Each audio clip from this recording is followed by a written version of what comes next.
జై శ్రీరామ్. నేను లాభప్రసాద్ ఉన్నా.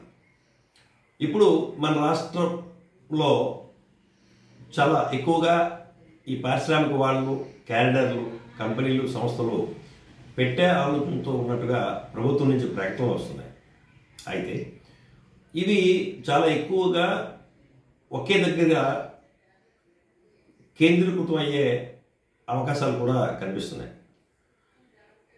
అలా కాకుండా ప్రభుత్వం ఒక 2000 ఎకరాల్లో ఏదైనా ఒక క్యారిడర్ కానీ ఏమైనా స్థాపించ ఉద్దేశం ఉన్నట్లయితే దాన్ని ఒకే ప్రాంతంలో కాకుండా ఒక 500 ఎకరాల ఒక యూనిట్గా తీసుకొని 4 చేసి 4 ప్రాంతాల్లో ఈ 4 క్యారిడర్ని ఏర్పాటు చేసినట్లయితే ఆ 4 ప్రాంతాల్లో ఉన్నటువంటి ప్రజల జీవన ఆర్థిక స్థితిగతులు మెరుగుపడతాయి. అలాగే ఎంతో కొంత ఆ ప్రాంతాల్లో నివాసం ఉన్న యువకులకు కూడా ఉద్యోగ అవకాశాలు లభిస్తాయి.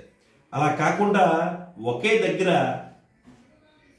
ఏర్పాటు చేసినట్టయితే మిగతా ప్రాంతాలు అభివృద్ధికి నోచుకోకుండా దూరంగానే ఉంటాయి.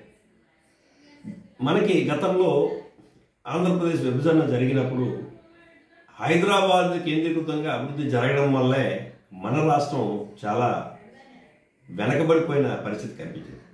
కాబట్టి ఇప్పుడు భవిష్యత్తులో అలాంటి నష్టం మన రాష్ట్రానికి జరగకుండా ఉండాలి అంటే కేంద్రీకృతంగా చేయకుండా వికేంద్రీకరంగా అన్ని ప్రాంతాలకి సమానమైన అవకాశాలు ఇచ్చి అన్ని ప్రాంతాల్లో కూడా ఏర్పాటు చేయడం మన రాష్ట్రానికి ఎంతైనా మంచిది. జై శ్రీరామ్.